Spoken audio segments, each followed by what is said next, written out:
ਹੱਥ 'ਚ ਕਲਮ ਆਉਂਦਾ ਹੈ ਤੇ ਆਮਦ ਸ਼ੁਰੂ ਹੁੰਦੀ। ਇਹ ਆਮਦ ਦਾ ਕਲਮ ਨਾਲ ਕੋਈ ਤਲਕ ਨਹੀਂ। ਨਹੀਂ ਆਮਦ ਦਾ ਕਲਮ ਨਾਲ ਕੋਈ ਤਲਕ ਨਹੀਂ। ਅਗਰ ਕਲਮ ਦਾ ਆਮਦ ਦਾ ਤਲਕ ਹੁੰਦਾ ਤੇ ਬਹੁਤ ਸਾਰੇ ਦੋਸਤ ਨੇ ਜੇਬਾਂ ਨੂੰ ਪੈਨ ਲਗਾਈ ਫਿਰਦੇ ਨੇ, ਉਹ ਤੁਰੇ ਤੁਰੇ ਜਾਂਦੇ ਵੀ ਲਿਖ ਸਕਦੇ ਨੇ।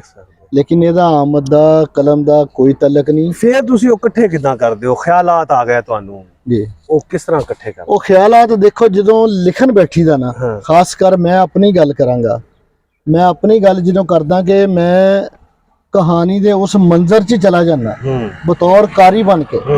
ਕਿਉਂਕਿ ਮੈਂ ਦੱਸਿਆ ਨਾ ਕਿ ਮੈਂ 23-24 ਸਾਲ ਲਾਇਬ੍ਰੇਰੀ ਚਲਾਈ, ਮੈਂ ਬਹੁਤ ਸਾਰੀਆਂ ਕਿਤਾਬਾਂ ਪੜ੍ਹੀਆਂ।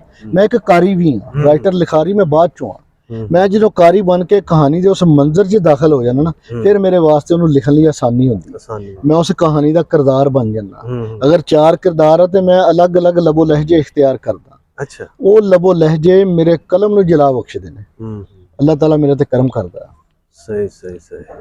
ਯਾਨੀ ਕਿ ਆਮਦ ਜਿਹੜੀ ਆ ਉਹ ਹਰ ਲਿਖਾਰੀ ਦੇ ਉੱਤੇ ਹੁੰਦੀ, ਤੁਹਾਡੇ ਕਹਿਣ ਦਾ ਮਕਸਦ ਹੈ? ਹੁੰਦੀ ਹੈ, ਲੇਕਿਨ ਇਹਦੇ ਔਕਾਤ ਕਰ